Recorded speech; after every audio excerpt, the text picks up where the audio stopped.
Une prière a été préparée pour eux. Après de nombreuses déceptions amoureuses, Brenda Biya, la fille unique du chef de l'État, cherche désormais son âme sœur du côté des femmes. Elle est aperçue cette semaine en train de se faire « bouffer » les lèvres par sa nouvelle petite amie.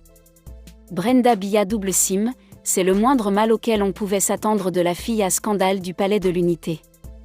La vie de cette jeune dame ressemble à un feuilleton dramatique mal écrit.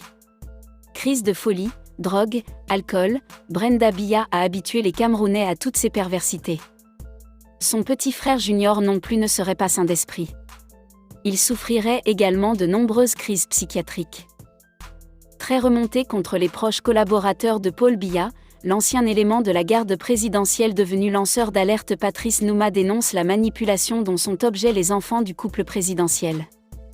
Junior et Brenda Biya sont devenus des sources de revenus pour les proches collaborateurs du chef de l'État. À chaque fois que ces derniers ont des soucis financiers, ils baissent la garde volontairement, laissant Brenda Biya se droguer. Ils alertent ensuite Paul Biya pour réclamer d'importantes sommes d'argent pour la prendre en charge. Avec le temps, Paul Biya s'est rendu compte que ses enfants ont été détruits par des gens qui sont autour de lui.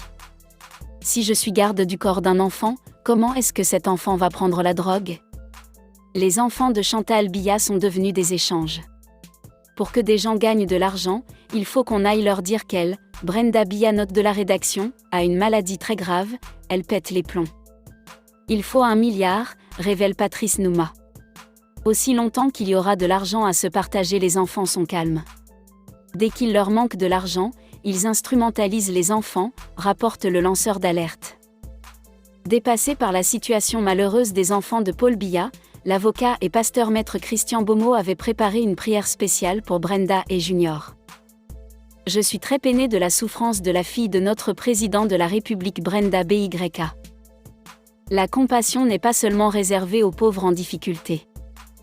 Cette tendance humaine à n'avoir compassion que pour les pauvres n'est pas de Dieu. Car Dieu ne fait exception de personne. Jésus-Christ a eu compassion non seulement des pauvres, mais aussi des riches et puissants. Les évangiles nous relatent que Jésus a guéri le fils d'un haut officier d'un roi. Merci d'avoir regardé la vidéo jusqu'à la fin, et n'hésitez pas à nous donner vos différentes opinions dans les commentaires. Nous vous disons à très bientôt.